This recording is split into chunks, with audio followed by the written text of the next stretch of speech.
بسم اللہ الرحمن الرحیم۔ حضرت ابو موسیٰ اشعری رضی اللہ تعالیٰ عنہ بیان کرتے ہیں کہ مدینہ میں رات کو ایک گھر میں آگ لگ گئی اور گھر والے جل گئے۔ جب یہ بات آپ صلی اللہ علیہ وسلم کے سامنے ذکر کی گئی تو آپ صلی اللہ علیہ وسلم نے فرمایا کہ یہ آگ تمہاری دشمن ہے، سونے کے وقت اسے بجھا دیا کرو۔ اللہ تعالیٰ نے نبی کریم صلی اللہ علیہ وسلم کو قیامت تک آنے والے دنیا کے تمام انسانوں کے لیے نبی بنا کر بھیجا ہے۔ آپ صلی اللہ علیہ وسلم کی تمام تعلیمات انسان کو دنیا میں بھی کامیاب بناتی ہے اور آخرت میں بھی کامیابی کی گارنٹی دیتی ہے۔ ہمارے پیارے نبی صلی اللہ علیہ وسلم کی ہر بات کے پیچھے یہ حکمت چھپی ہے کہ آپ صلی اللہ علیہ وسلم اپنی امت کو ہر قسم کی سختی اور پریشانی سے بچانا چاہتے تھے اور چاہتے تھے کہ انسان چین اور سکون کی زندگی گزارے۔ اس لیے آپ صلی اللہ علیہ وسلم نے فرمایا کہ رات کو سونے سے پہلے برتن پر ڈھکن رکھ دو، پانی کے مشکیزے کا منہ بند کر دو، دروازہ بند کر دو، چراغ بجھا دو، آگ ٹھنڈی کر دو یعنی بجھا دو، اور اللہ تعالیٰ کا نام لے کر بستر کی طرف جاؤ۔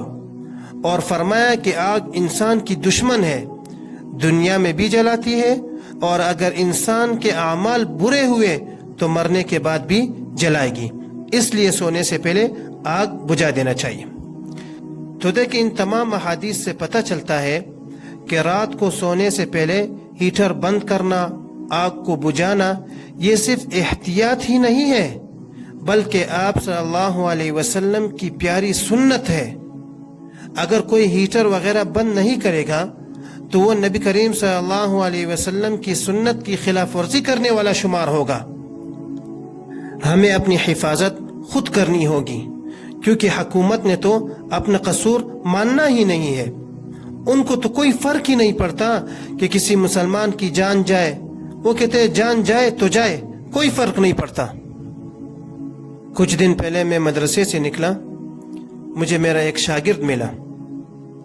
میں نے اسے سلام کیا اور اس سے ہاتھ ملانا چاہا، مگر اس نے مجھ سے ہاتھ نہیں ملایا۔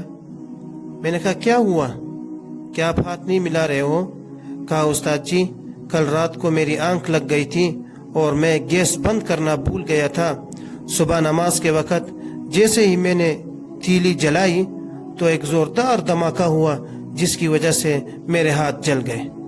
احتیاط کرنی چاہیے تاکہ ہم خود اور ہمارے بچے اس طرح کے حادثات سے بچ سکیں۔